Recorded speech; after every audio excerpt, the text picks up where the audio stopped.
KUROHYou, Yakuza. See, what do these two have in common?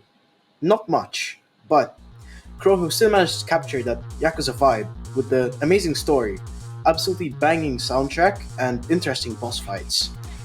It was originally announced in 2010 and would release on the PSP exclusively in Japan around a few months later, in September. It managed to spawn a live action adaptation as well as a free volume manga to gain traction for the game. The sequel, KUROHYou 2, was released a whopping 2 years later on March 22nd, 2012. Now, unfortunately, there aren't going to be any remakes or ports for KUROHYou as of 2024, as the chief producer of RGG Studio stated in an interview. Anyways, onto the gameplay. Now, if you've ever played the Yakuza game, you might be wondering, where's the opponent's health bar and where's the heat bar? Well, the thing is, you don't see them in this game's combat. Instead, you get fixed camera angles and unique fighting styles, fit for one-on-one brawls, which, isn't that good for street fights, but at least you have some cool martial arts. But the bonus of these street battles is the fact that once you defeat these enemies, you can recruit them as allies for the game's online multiplayer system.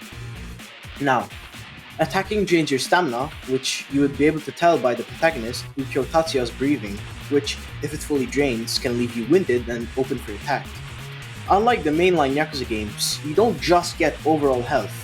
You also get limb health, such as the head, arms, or legs, that can be injured too, and may require visits to the hospital or certain items to heal. Now, the free roam explorations employs the same camera angle system as Yakuza 2 for the PS2, which basically means the aforementioned fixed camera angles, which are going to be used while traversing the streets. Now, if you are wondering about side content, this game is jam-packed with all of them, just like every other game in the series. To start, it has similar mini-games that the mainline games do, such as bowling, claw machines, and a batting center, as well as hostess clubs. Though, something new is part-time jobs which you can do to make money, a helping hand because yen is scarce in this game unlike the others. Now, onto the story. Unlike literally every Yakuza game, KUROHYou's cutscenes play out as stop-motion comics instead of voice-acted in-engine cutscenes. KUROHYou takes place in a fictional city in Tokyo called Kamurocho, and there are around 10 chapters in the story. On September 22nd, 2010, coincidentally, when the game was released, Tatsuya Ukyo, our protagonist, decides to rob the Chinese triads while posing as a Tojo clan enforcer. You'll know these guys if you played any other Yakuza games, but they're basically just a faction in the Yakuza.